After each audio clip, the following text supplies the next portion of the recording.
Il existe un domaine des faits atomiques et les opinions de physiciens atomistes représentent artificiellement des faits de ce domaine. Nous ne pouvons pas expliquer entièrement pourquoi les physiciens atomistes ont telle opinion sans faire appel à des faits sur les atomes.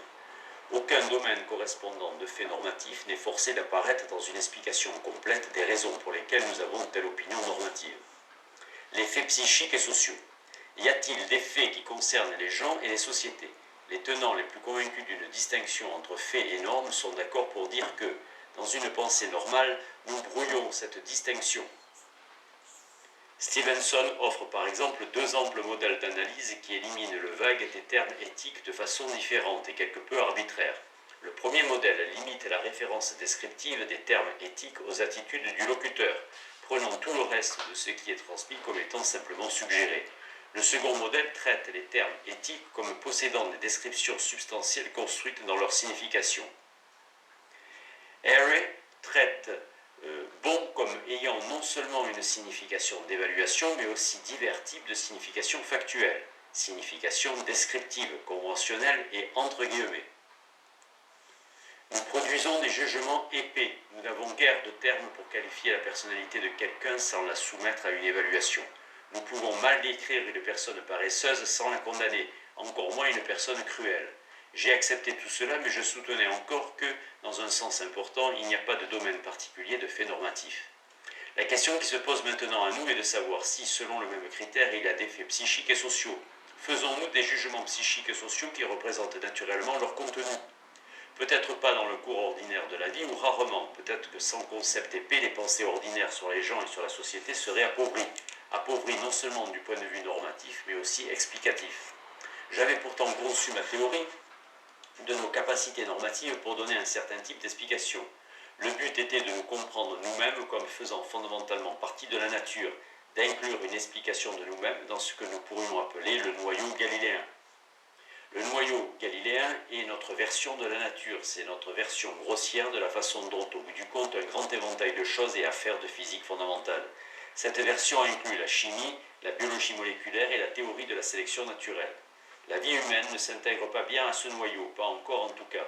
Comme nous commençons à élargir le noyau galiléen pour y inclure une vision de la vie humaine, nous devons développer des concepts non normatifs. Nous devons inventer des moyens d'explication psychologique et sociologique. Nous traitons ces explications galiléennes au sens large comme étant particulières. Elles expliquent d'une façon particulièrement fondamentale la conjecture évolutionnaire que j'ai donnée quant à nos capacités normatives aspirées à ce statut. Ces explications représentent-elles des faits, au moins artificiellement ? La question est de nouveau comment expliquons-nous notre acceptation de ces explications ? Pouvons-nous les accepter sans mentionner les types de faits qui y figurent ? Peut-être serait-ce possible, mais si nous le faisions, nous aurions ruiné ces explications. Nous devons expliquer nos jugements galiléens comme susceptibles de réagir aux types de faits qui y figurent, ou nous perdons nos motifs pour produire ces jugements.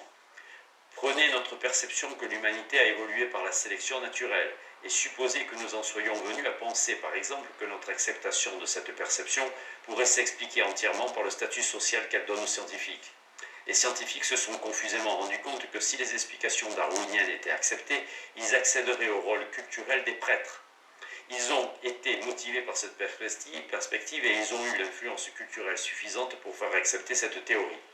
Les strates de fossiles, la logique de la sélection naturelle, la nature des adaptations observées n'ont rien eu à y voir. Si nous en venions à penser tout cela, nous aurions perdu toute base pour penser que l'humanité a évolué par sélection naturelle. Nous aurions liquidé notre opinion par cette explication. C'est parce que nous pensons que les biologistes ont réagi aux preuves de l'évolution que nous pouvons accepter ce qu'ils nous en disent. Nous commençons à accepter des explications galiléennes au sens large de gens et de phénomènes sociaux. Cela implique de penser que notre acceptation de ces explications provient de ce qu'elles sont correctes. Notre acceptation peut être expliquée, pensons-nous, uniquement en mentionnant les types de faits qui figurent dans ces explications. En un sens important, nous sommes donc fortement engagés à penser qu'il y a des faits psychiques et sociaux. Nous ne pouvons sérieusement expliquer que nous produisions tel jugement sans faire appel à de tels faits. Nous acceptons aussi les affirmations normatives. À l'évidence, par exemple, c'est mal, pour ne pas dire plus, de torturer les gens pour le plaisir. Toutefois, si ma version était juste, nous pouvons expliquer comment nous en arrivons à penser cela sans mentionner dans notre explication ce qu'il y a de mal dans le fait de torturer les gens pour le plaisir. Qu'en est-il pourtant des jugements de tous les jours sur les gens, ceux que nous utilisons pour nous orienter dans notre monde social? Tous les autres s'accordent à dire que, dans ces jugements, faits et normes ne sont pas bien distingués. La question pourtant est celle de l'adéquation d'un langage, d'une manière de penser qui sépare effectivement faits et normes. Je suis en train de proposer un tel langage. Celui-ci utilise les termes du noyau galiléen, plus un terme explicitement normatif. Il est censé de. Concernant les jugements personnels de tous les jours, nous pouvons donc demander si nous pourrions interpréter leur affirmation dans ce langage normativo-galiléen, un langage qui, lui, crée une nette distinction entre faits et normes. Interpréter, ici, ne veut pas dire traduire. Les concepts psychologiques galiléens, si nous les atteignons, ne seront pas nos bons concepts populaires, pas plus que le concept de décharge électrique massive ne recouvre notre vieux concept populaire d'éclair. La question est de savoir si les concepts galiléens sont des substituts adéquats pour les concepts populaires dans des contextes où la validité de la science est présupposée. Dans le chapitre 5, par opposition, interpréter voulait bien dire traduire. La question était alors comment attribuer les concepts. Si nous le pouvons, cela ne voudra pas dire que nous devrions jeter nos manières quotidiennes de penser. Cela voudra dire qu'il reste peu de mystère quant à la place qu'occupent les faits personnels dans les normes et les faits galiléens. Pour liquider le mystère, il ne faut pas une glose unique et déterminée pour chaque pensée quotidienne. La tradition non cognitiviste admet une grande indétermination dans l'interprétation des pensées quotidiennes. Nous comprenons ces pensées même si nous pensons qu'elles sont indéterminées, de façon qui ne compte pas ici pour notre propos immédiat. Je n'affirme pas bien sûr que nous pourrions faire cela tout de suite. Le projet galiléen est loin d'expliquer entièrement les êtres humains. Et quand bien même il reste toutes sortes de questions pour savoir si les choses que nous avons besoin de dire les uns sur les autres à des fins sociales, si ces choses pourraient être interprétées dans ce langage nouveau et austère une fois qu'il serait développé. En partie donc revendiquer la distinction fait norme, c'est parier qu'on peut faire fonctionner l'interprétation. Commençons donc en prenant au sérieux à la fois les explications galiléennes et les affirmations normatives. Nous finissons encore par les prendre toutes deux au sérieux, mais nions qu'il y ait des faits normatifs. Nous n'aurions pu nier qu'il existe des faits psychiques et sociaux en continuant encore à prendre au sérieux nos explications galiléennes des événements psychiques et sociaux. 7. Les émotions morales. Ressentiment et culpabilité. Dans mon analyse des jugements moraux, j'ai parlé de culpabilité et de ressentiment. Une personne est à blâmer par une chose s'il était censé pour elle de se sentir coupable de l'avoir faite, et pour les autres, de lui en vouloir de l'avoir faite. Toutefois, en vouloir à quelqu'un n'est pas la bonne expression. Elle suggère que l'on se sent blessé ou offensé, alors que le sentiment moral peut être impartial. Les mots d'indignation, de scandale ou de condamnation morale pourraient nommer ce sentiment, mais il suggère un jugement moral en bonne et due forme. Il nous faut une émotion que puisse éprouver une personne qui pense qu'il n'est pas censé d'éprouver une telle émotion. Le ressentiment, l'indignation, etc. semblent être des types de colère. Peut-être alors devrions-nous nous en tenir à parler de colère. Une personne est à blâmer pour une chose qu'elle a à faire s'il est censé pour elle de se sentir coupable de l'avoir faite, ainsi que pour les autres d'être en colère contre elle pour l'avoir faite. Nous disons donc que les convictions morales sont constituées par des normes pour la colère et pour sa contrepartie, à la première personne, le sentiment de culpabilité. Toutefois, toutes les normes pour la colère ne sont pas morales. La morale est impartiale, tandis qu'avec la colère, il se peut que nous réclamions la partialité.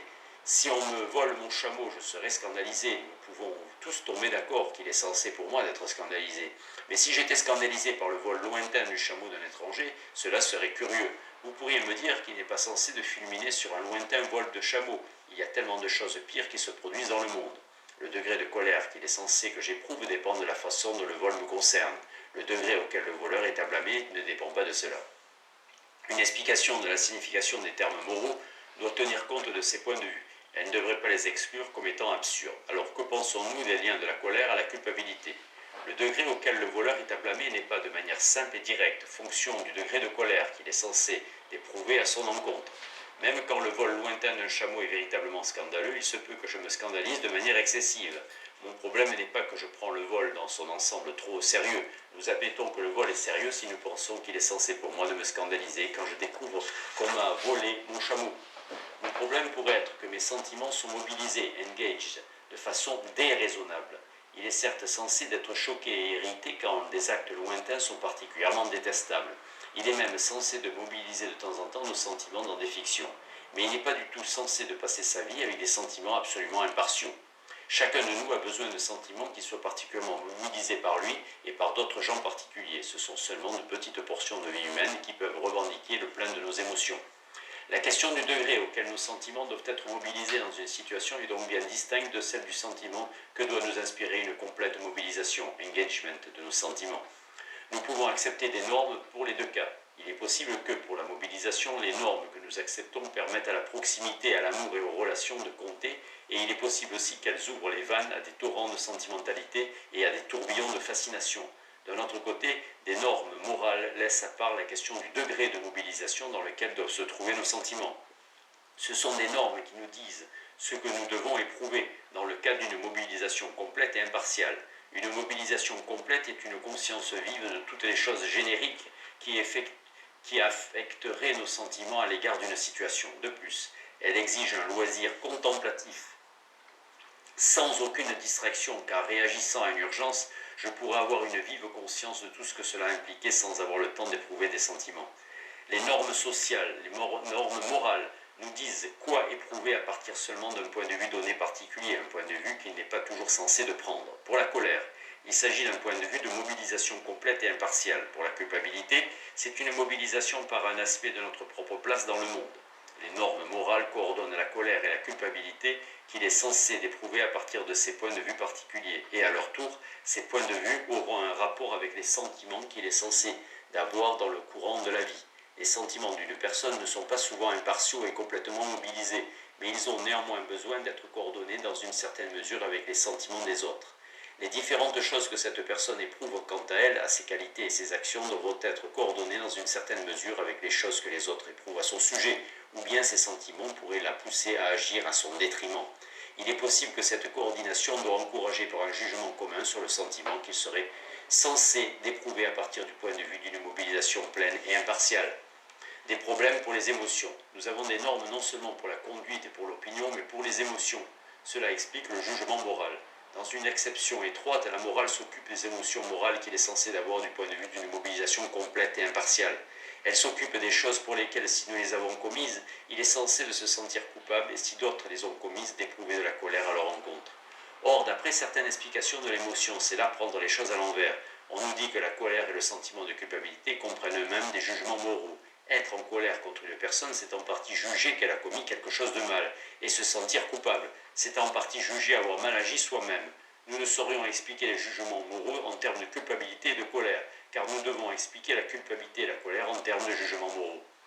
Pour réfuter cette objection, il me faut une explication des émotions qui fassent l'affaire, et il me faut une explication des émotions pour d'autres raisons aussi. J'ai proposé que des types différents de jugements normatifs s'occupaient des différents sentiments que pouvait éprouver une personne pour une chose. Une chose est honteuse s'il est censé d'en avoir honte, et il est censé pour d'autres de nous mépriser de ce fait. Elle est admirable s'il est censé pour les autres de nous admirer de ce fait, et pour nous d'éprouver de l'autosatisfaction pour cette raison.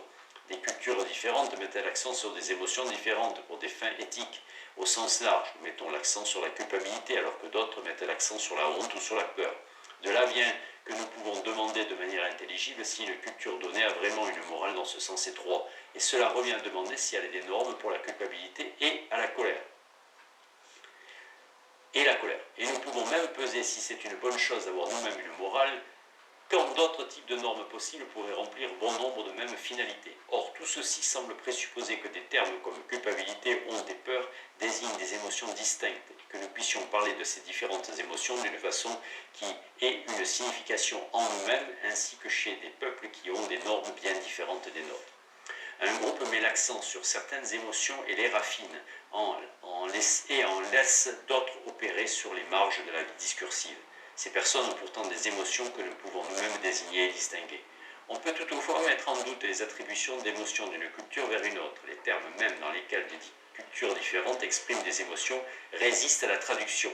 Si d'autres parlent d'émotions selon des voies qui nous sont incompréhensibles, alors il est difficile de voir, pour nos propres manières de penser, aurait une perception correcte des choses.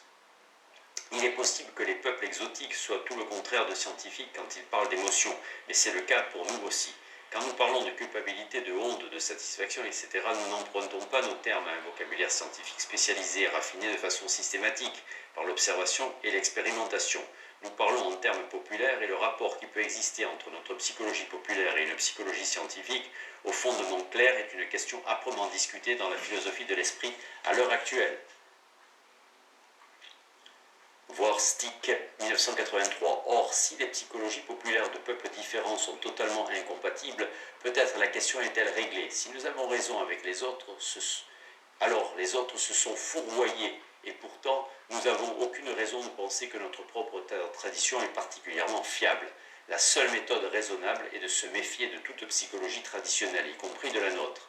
Il faut donner des réponses plus complètes que je ne puis en donner pour réagir à ces mises en doute. Il n'existe pas à l'heure actuelle de théorie des émotions humaines qui soit bien établie, et je dois donc proposer encore des conjectures. Si le langage moral fonctionne le moins du monde de la façon que j'ai ébauchée, alors la théorie des jugements moraux comprend la théorie des émotions morales, car les jugements moraux sont constitués de l'acceptation de normes pour régir les émotions morales. Il me faut donc dire quelque chose sur le sujet des émotions, même si c'est de manière hésitante et conjecturale. De nombreuses sources fournissent des indications et des éléments de preuve pour alimenter mes conjectures. L'expérience commune et l'observation littéraire, la psychologie et la physiologie expérimentale, la sociologie et l'ethnographie et la théorie darwinienne. Dans le fruit de mes spéculations, il n'y aura pas grand-chose pour moi d'original, mais en réfléchissant au contrôle normatif des émotions et à sa fonction de coordination, peut-être pourrons-nous donner des infléchissements nouveaux à des théories existantes. Les théories évaluatives de l'émotion. Dans les travaux philosophiques récents sur l'émotion, un des points de vue essentiels est l'évaluativisme. D'après Solomon, un changement dans mes opinions, par exemple la réfutation de mon opinion que John avait volé ma voiture, implique obligatoirement, mais ne provoque pas, un changement dans mon émotion. La colère que je ressentais que John m'ait volé ma voiture. Je ne saurais être en colère si je ne crois pas que quelqu'un m'a fait du tort ou m'a offensé. Par conséquent, nous pourrions dire que la colère implique également un jugement moral, un appel à des standards moraux et pas simplement des évaluations personnelles. Alors, que sont censés être les jugements dans les émotions? Solomon dit que la colère exige que l'on croie que quelqu'un m'a fait du tort ou m'a offensé, mais une personne peut être en colère pour un tort fait à quelqu'un d'autre et l'être sans s'estimer personnellement offensé. Peut-être le jugement que demande la colère est-il simplement que quelqu'un a subi un tort ou a été offensé, ou plus largement qu'il s'est produit une transgression morale. Sabini, Silver, 1982. Cependant, cela ne serait pas satisfaisant, c'est de deux manières suivantes. En premier lieu, la question de savoir ce que sont les jugements moraux. Il s'agit d'opinions factuelles d'un certain type ou d'autres choses reste évidemment discutée. Quiconque affirme que la colère comprend le jugement d'une transgression morale fait forcément expliquer ce jugement. En second lieu, il n'est même pas vrai que la colère demande le jugement d'un tort, en tout cas pas dans un sens informatif. Je peux éprouver de la colère contre vous et penser pourtant que cela n'a rien de sensé. Je peux penser que vous avez vraiment agi comme il fallait. Peut-être que je juge que vous avez tort de manière subconsciente ou émotionnelle, ou dans mon cœur, mais pas dans ma tête. Mais que veulent-ils dire ? Que veulent dire toutes ces choses sinon que je suis en colère contre vous à cause d'une de vos actions? Solomon, 1976. Ce type de perception s'appelle aussi parfois du cognitivisme émotionnel, de façon peut-être inexacte, puisque les jugements de Solomon pourraient ne pas être strictement cognitifs, et que s'ils le sont, on ne sait pas très bien à quoi cela équivaut. Cognitif n'est pas un mot qui ait sa signification écrite sur son visage. En tout cas, il ne faut pas confondre le cognitivisme émotionnel avec le cognitivisme métaéthique, avec le cognitivisme dans la théorie de la signification des termes normatifs. Le cognitivisme émotionnel est la thèse selon laquelle les émotions sont des jugements cognitifs, tandis que le cognitisme métaéthique est une thèse sur les jugements éthiques. Il est possible de trouver des versions condensées et diluées du cognitivisme émotionnel. Dans la version condensée, les émotions consistent entièrement en jugement cognitif, alors que dans la version diluée, les émotions consistent en jugement cognitif, au moins en partie. Or, le cognitivisme émotionnel autorise logiquement le non-cognitivisme métaéthique. Il se pourrait que des émotions soient cognitives et que les jugements normatifs ne le soient point. Toutefois, dans ces versions habituelles, le cognitivisme émotionnel semble bien exiger le cognitivisme métaéthique. Le traitement de la colère par Solomon est ici un bon exemple. Supposez que nous lisions comme un cognitiviste, dont, de son point de vue, Si la colère est cognitive, ce doit être parce que la colère consiste en partie du moins dans le jugement que quelqu'un m'a fait du tort ou m'a offensé. Ce jugement doit donc être cognitif, ou sinon le fait que la colère inclut ce jugement ne rendrait pas la colère cognitive. Ainsi, des versions spécifiques du cognitivisme émotionnel exigeront souvent un cognitivisme métaéthique. Les jugements qui se retrouvent dans l'émotion sont souvent qualifiés d'estimation ou d'évaluation. Arnold s'est distingué entre les autres psychologues pour avoir soutenu fermement que les émotions exigeaient des appréciations. Pour susciter une émotion, l'objet doit être apprécié comme m'affectant de quelque manière, m'affectant personnellement en tant qu'individu pourvu que de mon expérience particulière et de mes objectifs particuliers. On ne sait pas précisément ce qui compte comme chose qui m'affecte. Ce peut être qu'un de mes congénères parmi les vertébrés est sur le point de subir des malheurs. Chez les philosophes, par exemple Pitcher, Lyons élabore une théorie philosophique des émotions dites de l'évaluation cognitive, mais il fait remarquer que les évaluations ne sont pas cognitives au sens épistémologique, qu'elles ne sont pas une question de connaissance, de perception, de familiarité. Roberts parle de lecture, construals, Provis, 1981. Pour sa part, pense que des émotions peuvent être raisonnables ou déraisonnables, même sans considérer les opinions et les évaluations qui y sont impliquées. Il élabore une théorie de la cohérence pour rendre compte de cela. Mais ici encore, il nous faut savoir ce que sont ces choses. Lyons parle de placement sur une échelle de notation. Pouvons-nous comprendre des types de notation différents, indépendamment des émotions auxquelles ils se rapportent? Qu'est-ce qui ferait qu'une échelle soit pertinente pour la peur, par exemple, et une autre pour la colère? Quand les évaluations sont transcrites en mots, nous les comprenons. Si vous dites « c'est effroyable », je comprendrai et je tomberai d'accord sur le fait que vous avez exprimé une évaluation. Mais cela ne veut pas dire que l'on peut expliquer les émotions en termes d'évaluation en toute sûreté. Peut-être que nous comprenons seulement des évaluations parce que nous avons les émotions pertinentes et qu'il faut expliquer les évaluations en termes d'émotions, ainsi que je le propose. Peut-être devrions-nous expliquer l'évaluation comme une émotion avec en moins l'excitation physiologique. Après tout, il y a beaucoup de choses dans l'émotion à part l'excitation physiologique. Cependant, notre problème est de dire en quoi cela consiste. L'excitation physiologique joue un petit rôle dans l'émotion sous la forme dans laquelle je dois la traiter. Les normes pour la culpabilité et la colère ne régissent pas de façon primordiale une excitation physiologique. En ces termes, la difficulté que j'ai à résoudre n'est pas de dire ce qu'est une émotion à part une évaluation, mais de dire ce qu'est une évaluation. Il me semble que c'est poser la mauvaise question que de demander tout crûment si les émotions comprennent des jugements. En particulier si nous parlons de jugement cognitif. Nous ne disposons pas de notion claire d'un jugement cognitif à appliquer. À un pôle, il est clair que l'arithmétique mentale est une question de jugement cognitif et à l'autre, un sentiment de fatigue est clairement non cognitif et semble comporter très peu de dimensions de jugement. Mais les émotions ne ressemblent guère à aucun de ces deux pôles. Dans leurs exemples les plus clairs, elles possèdent certains des traits de jugement cognitif et elles sont dépourvues des autres. Zajonc, 1980, soutient que les réactions émotionnelles arrivent plus vite que les jugements cognitifs et que donc il est impossible qu'elles en demandent. Cette thèse a suscité des débats très vifs. Peut-être qu'un sentiment demande bien une évaluation cognitive, mais alors très rapide. Une bonne partie du débat doit tourner sur le sens que l'on est censé donner à cognitif. D'après Solomon, une émotion est un jugement ou un ensemble de jugements, une chose que nous faisons. Une émotion est un ensemble de jugements qui constituent notre monde, notre surréalité et ses objets intentionnels. Une émotion est un jugement fondamental sur notre moi et sur notre place dans le monde, la projection des valeurs et des idéaux, des structures et des mythologies selon lesquelles nous vivons et par le biais desquelles nous faisons l'expérience de notre vie. Nous pouvons dire qu'une émotion implique une façon particulière de faire l'expérience de notre monde, une façon qu'il sera difficile d'exprimer et que peut-être on ne peut que siffler. Rien de ce que j'ai dit n'exclut d'appeler jugement ce type d'état, mais si nous lui donnons ce nom, nous devons nous rappeler que nous employons ce terme pour un type d'opération mentale que nous ne comprenons guère. Expliquer ce que des jugements de ce type constituera peut-être la plus grande partie du travail que nous coûtera l'explication de ce qu'est une émotion. Les émotions sont cognitives à quelques égards bien clairs. Quand je suis en colère, je suis normalement en colère contre quelqu'un, pour avoir fait quelque chose.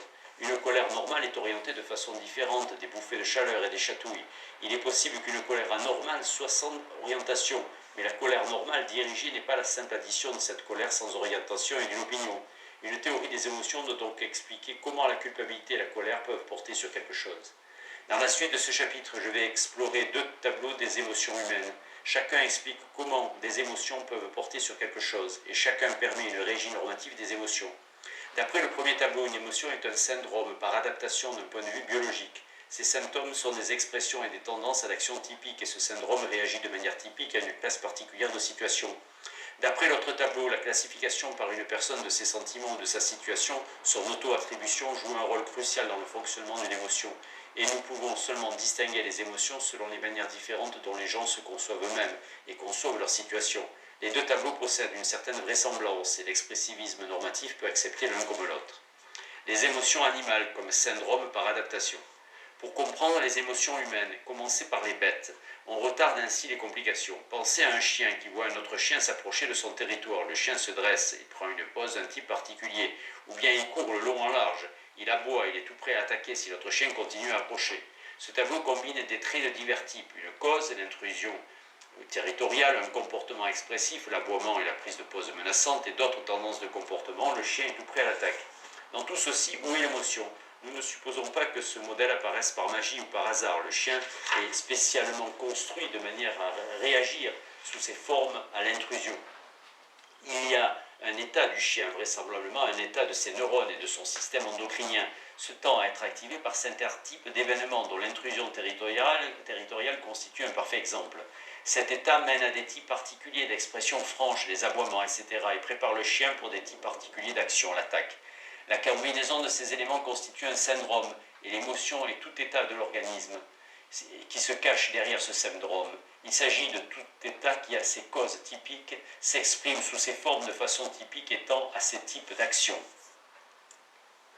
Il y a eu de nombreux traitements évolutionnistes de l'émotion depuis Darwin lui-même, 1872, voire par exemple Plutchik, 1980, et Panksepp, 1982.